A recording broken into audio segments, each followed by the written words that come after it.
La course contre la montre est enclenchée. Il reste moins de 48 heures aux ultracyclistes pour rejoindre la ligne d'arrivée à Faro.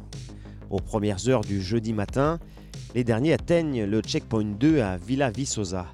Il reste encore plus de 330 km à parcourir. C'est ma copine qui m'a dit prends des claquettes, tu les as oubliées à l'hôtel. Et je les ai achetées et je les ai pas encore utilisées quoi. Donc, regarde, c'est magnifique. On va les laisser comme ça. Honestly, I think my body needs a hammer now to get fixed. Everything hurts, but it's good. I did, but that went out the window on the first day with everything. So I'm very behind my scheduled plan. So I had to improvise, but that's part of it, I guess. Je voulais faire grasse mat, j'ai mis le réveil à 7h30. À 4h, j'ai les coques. Non, dans un hôtel. Il y a une coque à l'hôtel? Mais il n'y avait pas qu'un seul coq. Il y avait au moins 4-5 coqs à l'extérieur. Ils ont fait un concerto. J'ai fait bon, je crois que c'est un signal. Du coup, je suis parti à 6h. Plus loin devant, la chasse est ouverte. Le premier tiers des participants est déjà arrivé. Ceux qui sont à l'approche de Faro se jettent dans la bataille pour grappiller quelques places au classement. Donc là, on est en train de chasser Federico là. Je vous jure qu'on est des vrais gosses. Au lieu de se contenter de terminer, il faut qu'on s'arrache la gueule. Ça fait des bons souvenirs. Et quand j'aurai plus de dents, je raconterai ça à mes petits-enfants. Et ils diront, oh papy, il a fait des trucs bizarres quand même. Et ouais. Et j'ai ma chérie qui m'envoie un message qui me dit, ah, vous allez faire le podium. Puis il y a le photographe là au checkpoint 2, il nous dit, ah, vous allez faire le podium. Et là, ça me met la puce à l'oreille. Je me dis, mais... Donc j'en parle à Steph, et là, il y a une prise de conscience qui se fait. Ouais. Et on se dit, bon, on va faire la 3e place. Et je lui dis, ah, viens, on va chercher les Belges. Mais qui sont les deuxièmes, demande? Toi, tu m'as dit que c'était les Belges. Et oui, etc. à un moment, on ne savait plus, on était fatigués et tout. Et en fait, ils dormaient à 40 km de notre position.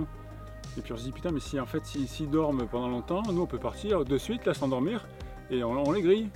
On a dormi 1 heure, on a regardé sur ton téléphone si. En fait, je me suis réveillé, j'avais froid, je regarde. Oh, Steph, ils sont en train de dormir.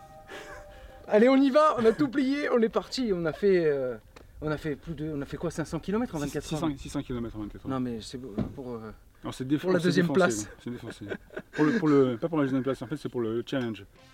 La détresse cérébrale, savez-vous ce que c'est? Explication avec Émile Coulon. Ça va mal. J'ai fait une détresse cérébrale cette nuit. Je voyais que des fantômes, des herbes.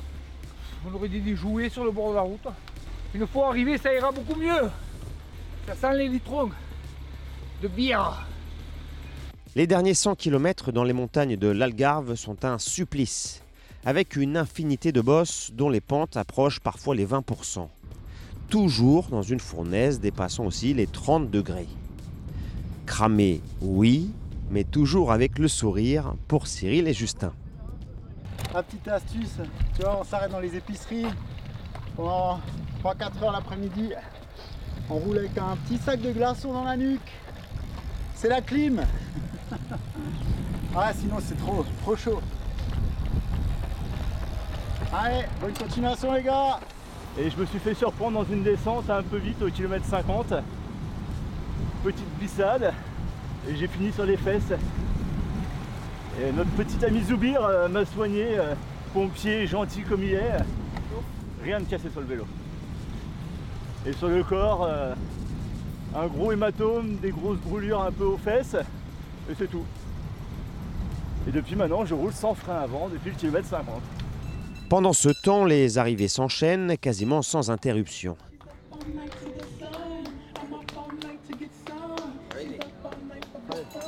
Gary et Stéphane ont gagné leur pari. Ils terminent deuxième paire de ce Bikeman origine Portugal.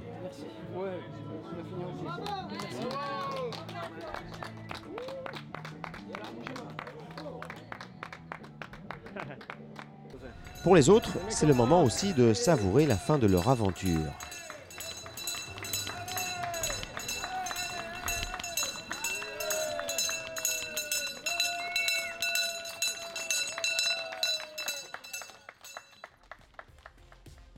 Ce vendredi, les 9 derniers participants sont attendus avant la fin du temps limite, samedi matin à 5 h. Vous découvrez le classement actuel de ce Bikingman Origin Portugal 2023.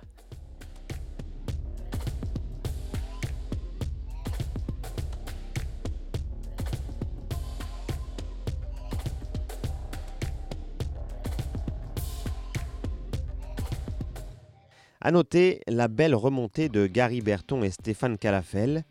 La paire a gagné 11 places entre le CP2 et la ligne d'arrivée pour finir 36e et 37e.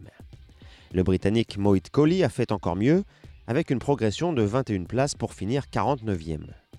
Enfin, Zoubir Ait Abdallah a poussé fort vers Faro. Il a gagné 10 places sur la dernière portion.